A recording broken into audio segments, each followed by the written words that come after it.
cahier zébré de maths. Tu avais commencé la première leçon, compter avec, on sait bien, tu as bien mis ton prénom, les 4 opérations, compter avec 3. Le premier jour, nous avons fait ensemble cette page. Tu as fait tout seul la première partie, compléter le tableau avec les additions et les soustractions, plus 3, moins 3. Et puis ensuite, tu as complété le deuxième tableau qui te faisait réviser la table de multiplication de 3 et qui te faisait bien voir la correspondance entre les divisions et les multiplications à chaque fois.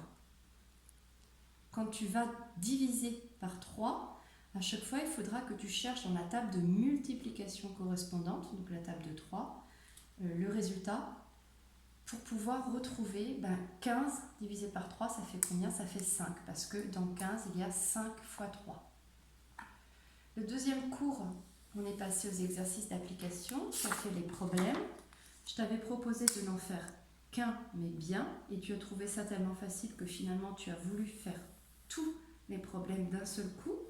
Et c'était très bien d'ailleurs ce que tu as fait. On a bien vérifié à chaque fois ton raisonnement, tes résultats, que tu savais bien expliquer, que tout était bon. Et nous en sommes donc à la troisième partie de cette leçon, en rouge, après les corrections. À présent, travaille la mémorisation de la table de 3 dans ton livret d'autonomie. Donc pour toi qui es en CM1, la table de 3, ça fait quand même un moment que tu la travailles. Tu l'as vue en CE2, tu l'as vue un tout petit peu en fin de CE1. Ça devrait aller vite, réviser. Donc tu prends dans ton livret d'autonomie, tu as bien complété ton nom, essaye de trouver tout seul les pages dans lesquelles tu vas pouvoir travailler la table de 3. Donc ça c'est pas ça c'est de l'orthographe manifestement. Voilà, ici. Mémoriser la table de 3.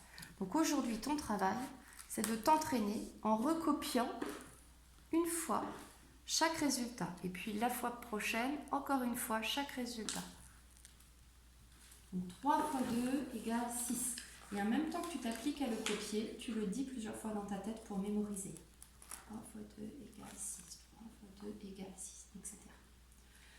Pendant ce temps-là, toi, tu en es à tes sciences. Tu avais terminé ta leçon en cours, donc tu es passé à une nouvelle leçon. Que tu as choisie. Je suis à l'activité. D'accord, tu en es à l'activité. D'accord, donc tu as découvert une nouvelle leçon. Tu as tout compris? Oui. Oui. Bon. Alors avant que tu continues tes activités, on va prendre le temps, toi et moi, de vérifier que tu as bien tout compris et à quoi ça te fait penser les choses de la leçon par rapport à ce que tu savais déjà.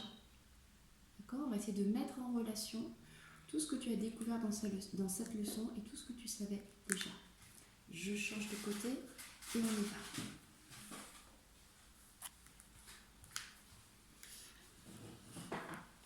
Alors, tu as choisi une leçon sur quoi aujourd'hui? Une leçon sur C'est l'homéopathie.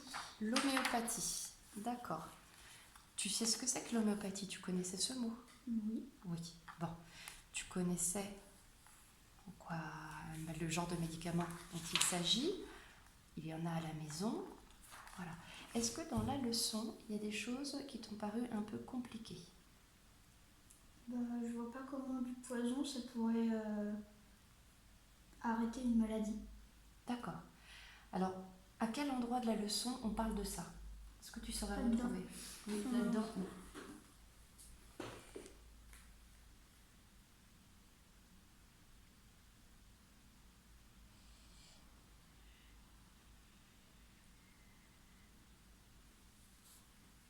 Ah, ici. Ici, d'accord. Donc, il a eu l'idée, on relit ensemble. Il a eu l'idée, on relit doucement pour ne pas gêner ton frère. Il a eu l'idée qu'une petite dose de poison pourrait avoir un effet soignant sur une maladie présentant les mêmes symptômes que ceux provoqués par le fait d'ingérer ce poison. Ce qui est important dans cette phrase, c'est le petite dose. Si on prend en toute petite dose, d'ailleurs on dit en dose homéopathique, en toute petite dose, ça va aider le corps à détecter ce poison et à réagir contre ce poison, à développer des défenses contre ce poison. Si on ingère ce poison en trop grande quantité, le corps il est débordé, il ne sait pas faire, il n'arrive pas à lutter et il s'empoisonne. On tombe malade, voire on meurt. Mais si on lui présente le problème, l'attaque, sous la forme d'une toute petite dose, eh bien le corps va pouvoir peut-être lutter, combattre. Il va trouver les bonnes stratégies, les bonnes solutions, les bonnes réponses. Ouais, mais alors pourquoi mettre du poison au lieu de laisser le corps se défendre juste contre la maladie? C'est le même principe que les vaccins. On te met une toute petite dose pour que ton corps soit en présence Ah, du donc en fait, problème. ça se fait avant, ça se fait pas pendant? Non, c'est ça. L'idée à la base, c'est de mettre le corps en présence d'une toute petite dose de poison et de l'habituer à réagir contre ce petit poison. De le combattre. D'accord ? Non, mais ça a une dose tellement infinitésimale que ça ne va pas te faire de mal. C'est le même principe que les vaccins. Exactement le même principe que les vaccins. D'accord ? Et quand tu développes une maladie, ben, tu vas avoir recours à l'homéopathie pour essayer de développer, de renforcer tes défenses naturelles, les défenses que ton corps met en place pour lutter contre telle ou telle agression à partir d'un poison. Voilà. Alors il y a des gens qui disent que ça n'existe pas, que ça n'est pas vrai. Hein. C'est expliqué plus loin dans la leçon, il me semble. Oui, il y a des gens, c'est un peu après ça, c'est ici. Oui, il y a des scientifiques, c'est pas des gens, c'est pas n'importe qui, hein. C'est pas... Oui, attends, c'est des j'ai juste allumé scientifiques. la lumière parce que... Non, ben on allumera plus tard. D'accord. C'est des scientifiques qui pensent que ça ne sert à rien et que ça ne va pas du tout soigner. Et puis il y a d'autres scientifiques et puis d'autres personnes qui pensent le contraire. D'accord ? Voilà. Est-ce qu'il y a d'autres choses dans la leçon qui t'ont paru bizarres, difficiles à comprendre ou qui t'ont donné à réfléchir ? Bah... Non, c'est ta question qui me donne à réfléchir, en fait. D'accord. Mais c'est important parce qu'en fait, lire une leçon, c'est vite fait. En 7 minutes, 5, 6, Non, 7 mais, minutes, tu as fini de pas lire trop, la oui. leçon. Ce qui est important, c'est pas de l'avoir lu. C'est de l'avoir lu et que ça t'ait donné à réfléchir, que tu aies pu Et- mettre en relation avec ce que tu connaissais déjà. Je trouve que ça fait... Je trouve que ça fait bizarre de dire l'art de soigner avec ce qui est identique. Je trouve que ça fait un drôle de phrase. Ah oui, la formule qu'il avait choisie, elle te paraît un peu bizarre. Ouais, bizarre. D'accord. Donc c'est vraiment important de pouvoir mettre en relation avec ce que tu connaissais déjà et que tu ne mettes pas de côté toutes les questions qui sont venues, mais que tu puisses les dire, qu'on puisse échanger à ce sujet de manière à aller dans la leçon en profondeur. Il ne s'agit pas de la survoler et d'aller le plus vite possible. Que si je savais pas moi qu'il y avait de l'arnica comme ça dans des vieilles trucs super vieux. Mais les emballages, ils ne sont pas tous les mêmes. Là, regarde, si tu regardes bien l'écriture, c'est pas une écriture en français, Ah c'est ouais. en allemand. Ah bon? Tu vois? Comment tu sais? Bah, parce que je connais plusieurs langues. Ah. Donc, voilà, il n'y a pas toujours les mêmes emballages en fonction des laboratoires. Il y a différents laboratoires, différentes marques qui préparent des médicaments homéopathiques. Et puis d'un pays à l'autre, ça ne va pas forcément être la même présentation non plus. Mais le nom de la plante qui est en latin, arnica, il restera le même. Que ce soit en France, en Espagne, en Belgique, en Allemagne, n'importe où, le nom de la plante, il est toujours en latin et il ne changera pas. C'est la présentation du médicament qui change. Et comment ça, le café, ça peut soigner des gens? Et ben c'est le même principe, c'est une substance, substance naturelle.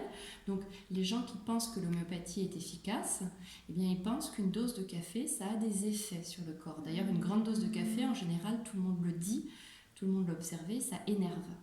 Eh bien, qu'est-ce que ça donne une toute petite dose de café? C'est ça qui est intéressant de voir. Ouais, ça je sais pas quand même. Tu ne sais pas, les scientifiques non plus ne sont pas d'accord. Voilà, les scientifiques ne sont pas d'accord non plus. Donc on va continuer, mais sans filmer, on va continuer tout cet échange. Vraiment, il ne faut pas passer tout de suite à l'activité, il faut prendre le temps d'échanger autour de cette leçon pour aller en profondeur dans les choses. D'accord ? Ensuite seulement, on peut passer aux activités, qu'on fait en une fois ou en 2 fois. Et enfin, un autre jour encore, on reparlera de la leçon, de quoi il s'agit, quel est le sujet de la leçon et qu'est-ce que tu en as retenu. Parce que c'est très bien de l'avoir lu, c'est très bien de l'avoir comprise, c'est très bien d'avoir fait toutes les activités.